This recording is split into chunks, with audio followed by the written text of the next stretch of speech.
Hey guys, before we get into things, please subscribe to our channel and make sure you turn on notifications so you know every time we post. And also, head over to our social pages, Twitter, TikTok, and Instagram so you can see clips and chat wrestling with us. But now, let's get into the video. Alrighty, C2 wrestling fans, what is going on? You got your boy Snowden here with you tonight. Friday Night SmackDown review incoming. CTD is on work duty. It is a solo show today, solo Sokoa show today. Before I get into it, though, I do want to mention we appreciate all the support we have been getting here at C2 Wrestling. We love the interacting with the fans. We want you guys all, if you're not subscribed, to hit that subscribe button, comment on the videos, like our videos. Help us build some traction here, guys. We've been having nothing but a blast doing this, and we want to continue to grow. And you guys have been great in helping us do that already. We want to keep that ball rolling. Transitioning that to tonight's episode of Friday Night SmackDown. There are a few things I want to get into tonight. Most importantly, honestly, what I want to get into was happening during SmackDown, but not on SmackDown. A few reports coming out on Twitter, on X, via Sean Ross Sapp, Fightful. Some releases going underway during tonight's episode. Cedric Alexander, the Authors of Pain, Paul Ellering, and Sonya Deville, all released by WWE during tonight's SmackDown. Interesting timing to drop the news, in my opinion, not by Sean Ross Sapp, but WWE kind of putting that news out during the show is a little bit intriguing. Is it a shame? Yeah, don't get me wrong. You want to see everybody succeed, but Authors of Pain, Final Testament, they weren't really doing a whole lot. Karrion Kross has got something going on with this gimmick. He's definitely getting involved, and I want the best for Karrion Kross. I'm not too brokenhearted over Authors of Pain and Paul Ellering getting cut. I don't know if I ever saw them getting a tag title run at the point they were at in their career. Sonya Deville, she's teamed up with Zoe Stark and Shayna Baszler. I think Shayna Baszler and Zoe Stark would do better as a tag team duo, to be honest. Nothing against Sonya Deville, but for my personal opinion, never really was that special to me, if I'm being honest. She's fine overall. She was around for a little while, but was never that spectacular, in my opinion. Losing Cedric Alexander, he went down to NXT. He's been around 9-something years at this point. Didn't quite get the chance, maybe, that a lot of other superstars have gotten. Kind of surprised that cut didn't come sooner, if I'm being honest. Wouldn't be surprised if he was AEW bound to join the Hurt Syndicate, reform the original Hurt business. That's all. Who knows? Just kind of guessing here, but it wouldn't surprise me. Crazy to see. Releases might not be over there. I haven't checked in about 15 minutes, but there could be some more cuts coming. I hope not. Hopefully, that's the end of that. But transitioning that now to the actual show, Friday Night SmackDown. A few things went down today that I want to get into. Good episode overall, nothing too crazy. 3 hour SmackDown, still riding out the 3 hours. More wrestling is great. I am kind of hoping they go back to 2 hours soon. I know that's confirmed. We don't really have a time frame on it. SmackDown has been a fulfilled 3 hours, but something about SmackDown has always been a 2 hour show. I kind of miss it being a 2 hour show and ending at 10 p.m. instead of ending at 11 p.m. But that's all. Me just complaining. Anyways, we got some action tonight. There was a great main event. There were some great matchups during the show. One matchup we did get was a little impromptu, and that was Pretty Deadly defeating DIY in a non title matchup. Number one contenders, Pretty Deadly. I love it personally. I've seen some complaints online already. Street Profits interfered during the match at the Royal Rumble. How is Pretty Deadly number one contenders?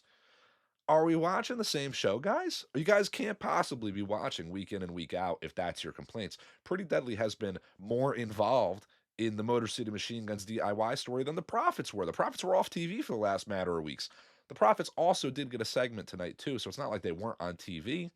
Pretty Deadly getting that kind of win over DIY. DIY was unprepared. They weren't in their gear.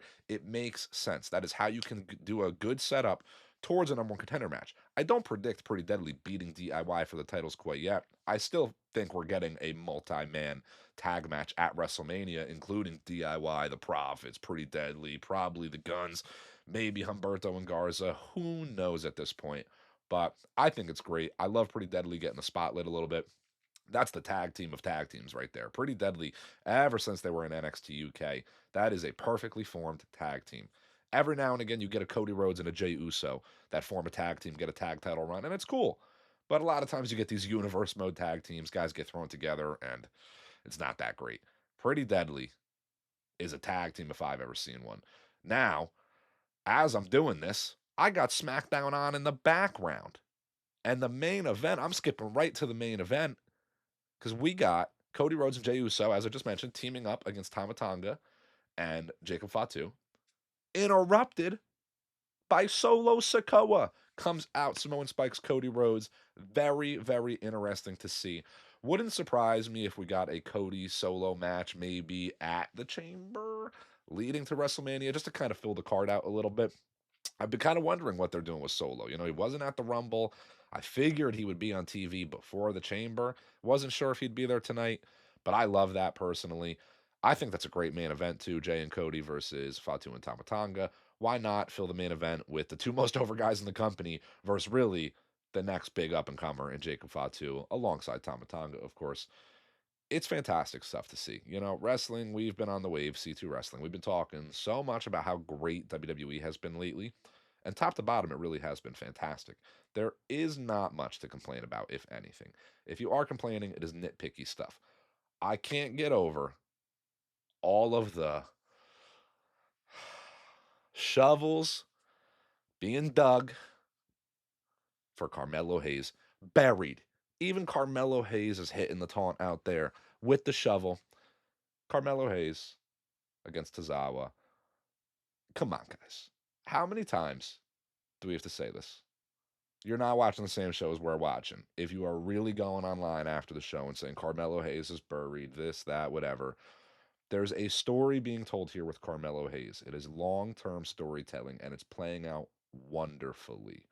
This has been going on for weeks now. Ever since the Andrade feud with Carmelo, he's been on kind of this losing streak, but he is a heel. He's getting great mic time. He's going up against great competitors.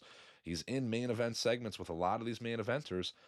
I don't know what else you guys want. The guy's not going to win a championship tomorrow. It's okay. Stretch it out a little bit. There's so much talent on the roster, too, that you kind of do have to stretch it out a little bit.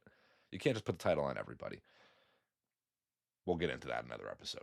A lot of people want a lot of titles on a lot of people, and there's a time and a place for it all. But speaking of titles, we could have a new champion come WrestleMania.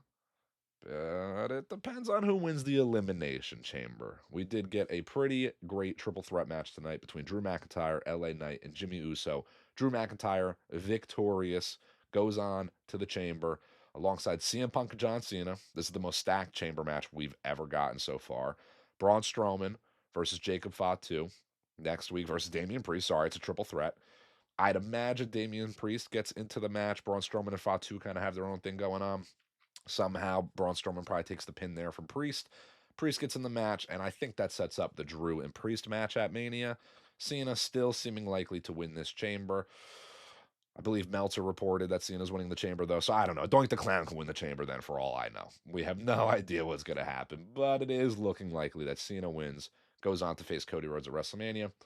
I wouldn't hate Drew winning the Chamber, if I'm being honest. I actually think Drew winning the Chamber would maybe be the biggest moment possible for the Elimination Chamber.